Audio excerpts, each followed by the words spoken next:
नमस्कार. कल्पनाच किचनमध्ये तुमचं सर्वांचं स्वागत.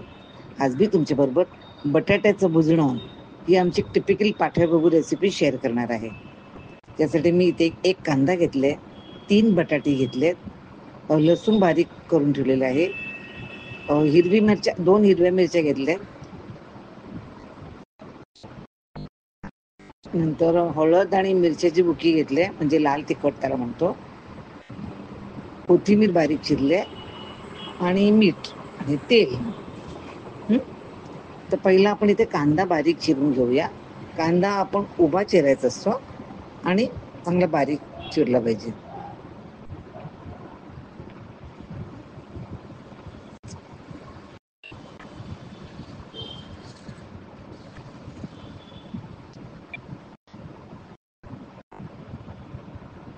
कांदा बारीक चिरून झाला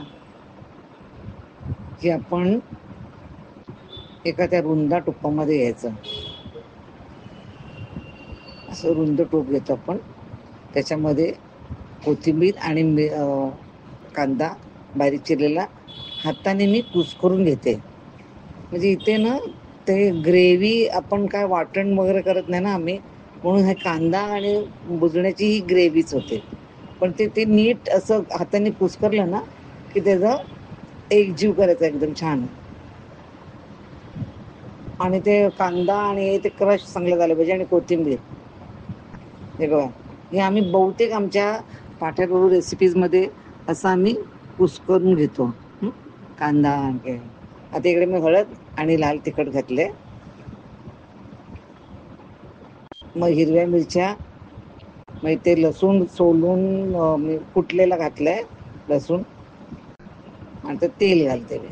तेल जर आपल्याला जास्त लागते भुजण्यासाठी.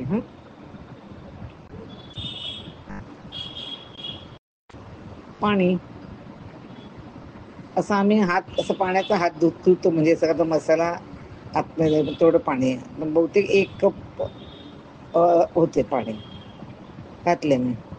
आता हे चांगलं मिक्स केले. आता आपण यामध्ये बटाटे घालूया. बटाटी अशी बघा गोल कापलेत. बटाटी अशीच भुजण्यासाठी गोलच कापायला लागतात बटाटी. ठीक आहे.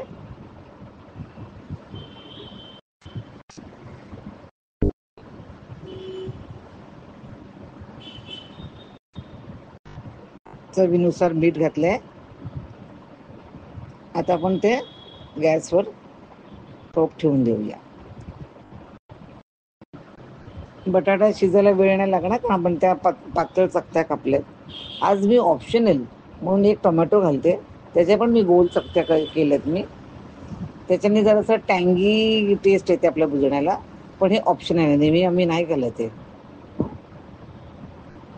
तर तुम्हाला आवडत असेल टोमॅटोची टेस्ट तर टोमॅटो घालायचं, पण रेग्युलर आमच्या भुजण्यामध्ये टोमॅटो नाही वापरत. झालं, ह्याला 1 उकळ झाली की आमचं भुजणं तयार आहे. आहे की नाही सोपं? तर आजची रेसिपी आवडली असेल लाईक, शेअर आणि सबस्क्राईबचं बटन प्रेस करायला विसरू नका. आणि व्हिडिओ पाहिल्याबद्दल धन्यवाद.